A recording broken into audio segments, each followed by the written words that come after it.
Así hundió el comunismo la economía de Cuba.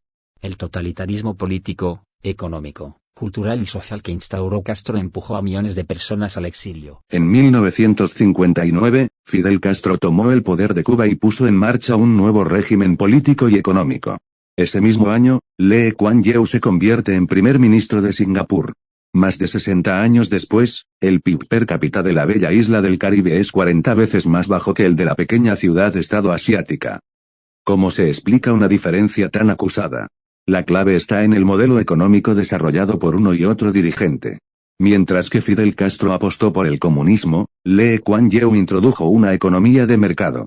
Hoy, el índice de libertad económica que elabora la Fundación Getty y difunde el Instituto de Estudios Económicos asigna a Singapur el primer puesto de la tabla a nivel internacional, con una calificación de 89,7 puntos sobre 100, mientras que Cuba es la tercera economía con peor resultado del mundo, con apenas 28,1 puntos sobre 100. El totalitarismo político, económico, cultural y social que instauró Castro empujó a miles de personas al exilio. Como el régimen comunista se dedicó a hacer de la isla una prisión, el éxodo se produjo siempre de forma clandestina. Esto explica por qué hay 1,4 millones de personas nacidas en la isla que viven en Estados Unidos, principalmente en la península de Florida, así como 165.000 cubanos, que residen en España, 25.000 en Uruguay, 23.000 en Italia, 22.000 en México, 18.000 en Canadá o 16.000 en Chile.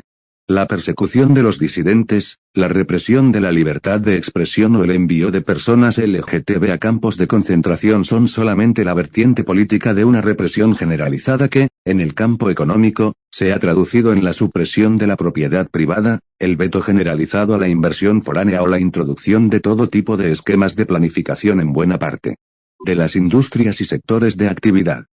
¿Cómo ha resistido tanto tiempo un modelo así, responsable de generar tanta pobreza y miseria? En los primeros 30 años del régimen, la ayuda de la Unión Soviética sirvió como salvavidas. En la práctica, los comunistas rusos subsidiaron durante décadas al castrismo, pero el fin de la Guerra Fría y la caída del muro de Berlín hicieron que esa fuente de ingresos se cerrase.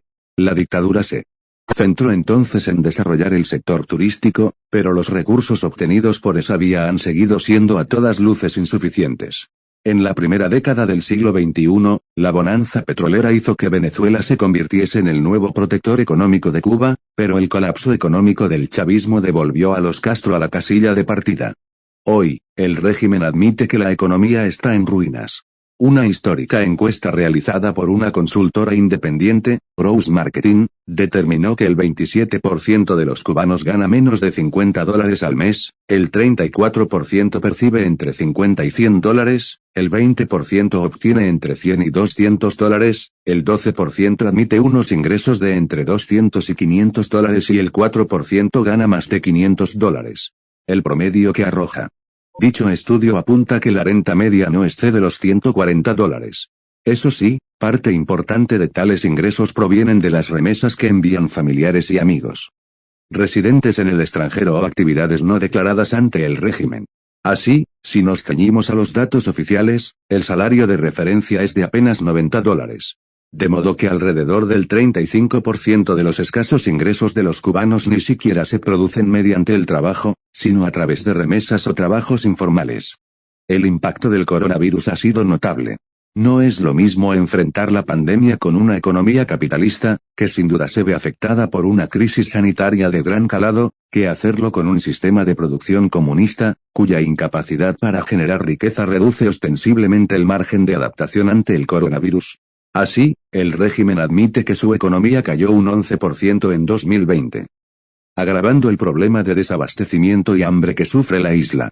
El desajuste es tal que la inflación se ha disparado, moviéndose entre el 500% y el 900% según las estimaciones de Pavel Vidal, que fue economista del Banco Central de Cuba y ahora imparte docencia en la Universidad Pontificia de Cali, en Colombia. En los últimos 2 años, las calles de La Habana y muchas otras ciudades se han llenado de manifestantes que claman por el fin del régimen comunista. La reacción de la dictadura no se ha hecho esperar, de modo que la maquinaria de la represión ya se ha puesto en marcha. En juego, la libertad de un pueblo que sufre la opresión comunista desde hace más de 60 años y que, una vez más, sufre también La tibieza de buena parte de los líderes y los medios de comunicación de Occidente.